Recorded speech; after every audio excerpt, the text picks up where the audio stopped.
নমস্কার, news web India চ্যানেলে আপনাদের সকলকে স্বাগত।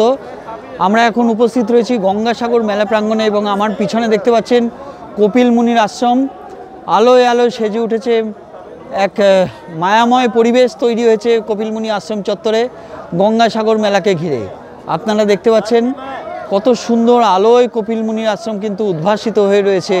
আজকে রাত্রির প্রায় 9:30 বাজতে চলেছে, রাত্রির 12 তারিখ, এবং এই এত রাতেও কিন্তু প্রচুর মানুষ তারা কিন্তু এখানে উপস্থিত রয়েছেন।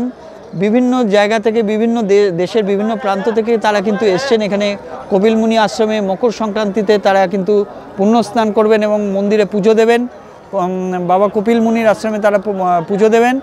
এবং তার জন্য কিন্তু এখানে রাজ্য সরকারের তরফেও কিন্তু সুবন্দোবস্ত রাখা হয়েছে। আপনারা দেখতে পাচ্ছেন আমার পিছনে এখানে ব্যারিকেড করে তোলা হয়েছে। ব্যারিকেড করা হয়েছে এই কারণেই যাতে সুশৃঙ্খলভাবে মানুষ একটা দিক দিয়ে পুণ্যার্থীরা ঢোকেন এবং আর একটা পুজো দিয়ে তারা কিন্তু সিস্টেমেটিক্যালি আর একটা প্রান্ত দিয়ে তারা যাতে বেরিয়ে পড়তে পারেন, তার জন্য কিন্তু এখানে সুন্দরভাবে এখানে ব্যারিকেড দিয়ে সাজিয়ে তোলা হয়েছে এবং তার সঙ্গে প্রচুর পুলিশ রয়েছে। আপনারা দেখতে পাচ্ছেন 24x7 এবং সারা দিন রাত কিন্তু দফায় দফায় পুলিশের পর্যাপ্ত পুলিশ এখানে কিন্তু পাহারায় রয়েছেন, যাতে কোথাও কোনো বিশৃঙ্খলা না হয়, মানুষের কোথাও কোনো সামান্যতম অসুবিধা যাতে না হয় তার জন্য কিন্তু তারা সতর্ক রয়েছেন, সজাগ রয়েছেন।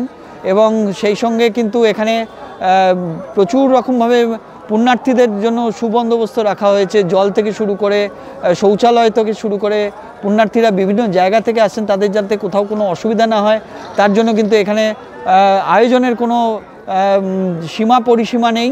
এইটুকুনি আপনাদের সামনে সেই ব্যবস্থাটা কতদূর সেটা আপনাদের সামনে তুলে ধরছি নিউজ ওয়েব ইন্ডিয়া চ্যানেলে। আপনারা দেখতে পাচ্ছেন আমার পিছনে আপনাদের যেই ছবিটা একবার তুলে ধরার চেষ্টা করো সেটা দেখতে পাচ্ছেন নাগা সন্ন্যাসীরা কিন্তু এখানে ইতিমধ্যেই চলে এসেছেন এবং তাদের কুটুরি দেখতে পাচ্ছেন আমাদের পিছনে।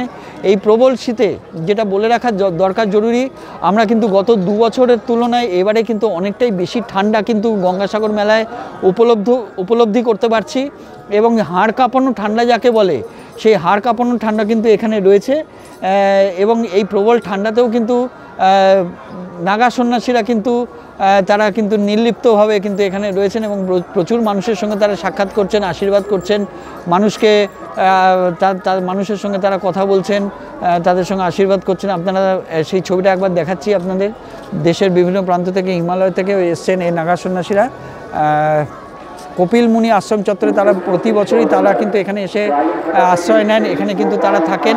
আমার পিছনে সেই কপিল মুনি আশ্রম চত্বরে যে নাগা সন্ন্যাসীদের কুটুরি, সেই ছবিটা আপনাদের সামনে একবার তুলে ধরতে চাইছি। আপনারা দেখতে পাচ্ছেন কত সুন্দর একটা পরিবেশ এখানে। যেমন নাগা সন্ন্যাসীরা তাদের কুটুরিতে রয়েছেন, তার পাশাপাশি আপনারা দেখতে পাচ্ছেন যে এখানে কপিল মুনি আশ্রম, আমার পিছনে যে কপিল মুনি আশ্রম চত্বরের যে ছবিটা দেখছেন আলোয় আলোয় উদ্ভাসিত হয়ে উঠেছে এবং আজকে রাত্রি 9:30 বাজতে চলেছে। এখনও পর্যন্ত কিন্তু মানুষের ঢল যেন বেড়েই চলেছে চারদিকে।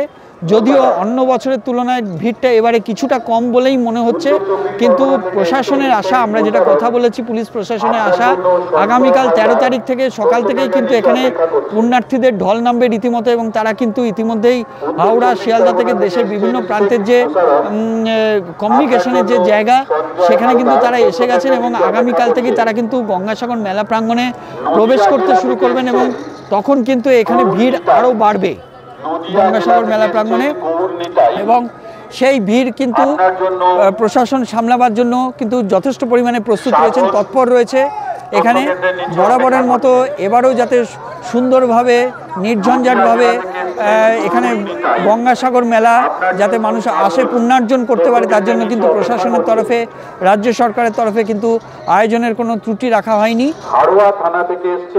এই হলো গিয়ে আজকের গঙ্গাসাগর মেলায় কপিল মুনি আশ্রম চত্বর থেকে বিশেষ রিপোর্ট নিউজ ওয়েব ইন্ডিয়া চ্যানেলে আপনাদের সামনে তুলে ধরা হলো। আজকের মতো শুভরাত্রি। আগামীকাল থেকে এই চ্যানেলে কিন্তু আরও ভালো ভালো আপনাদের জন্য বিশেষ বিশেষ খবর তুলে আনা হবে। দেখতে থাকুন নিউজ ওয়েব ইন্ডিয়া। শুভরাত্রি।